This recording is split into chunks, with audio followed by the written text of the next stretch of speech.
அதிமுக ஆட்சி அமைத்தால் கோயில் நிலங்களில் குடியிருப்பவர்களுக்கான அடிமனை வாடகையை குறைப்பதற்கு நடவடிக்கை எடுக்கப்படும் என திருவொற்றியூர் அதிமுக வேட்பாளர் குப்பன் தெரிவித்துள்ளார்.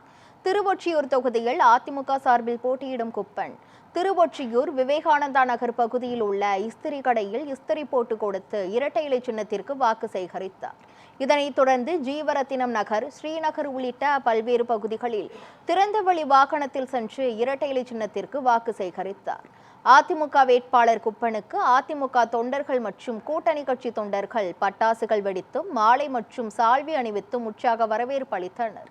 திமுக ஆட்சியில் கோயில் நிலங்களில் குடியிருப்பவர்களுக்கான அடிமனை வாடகையை உயர்த்தப்பட்டதாக குப்பன் தெரிவித்தார்.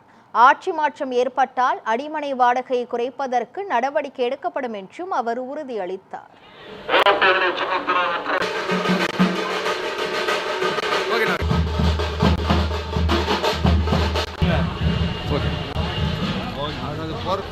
கோயில் அடிமனையில் குடியிருக்கிறாங்க இல்லையா, அவங்களுக்கெல்லாம் வாடகையை அதிகமாக உயர்த்திருக்கதா சொல்கிறாங்க.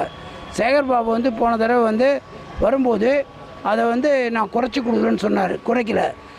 அண்ணன் எடப்பாடி ஆட்சி வந்தால் கோயில் அடிமனை வாடகை குறைத்து வழங்க நடவடிக்கை மேற்கொள்ளப்படும் என்பதை நான் தெரிவித்துக் கொள்கிறேன். அதே போல் நம்ம பெரிய கோயில் இருக்குல்ல, நம்ம வடிவுடையம்மன் கோயில், அங்கே தினமும் இப்போ ஆயிரக்கணக்கான பக்தர்கள் வராங்க. அவங்களுக்கு சரியான கழிப்பிட வசதி இல்லை, ரெஸ்ட் ரூம் இல்லை. இந்த ரெஸ்ட் ரூமு கண்டிப்பாக அதுக்கேற்ற மாதிரி நடவடிக்கை மேற்கொண்டு கட்டித்தரப்படும் என்பதை நான் தெரிவித்துக் கொள்கிறேன்.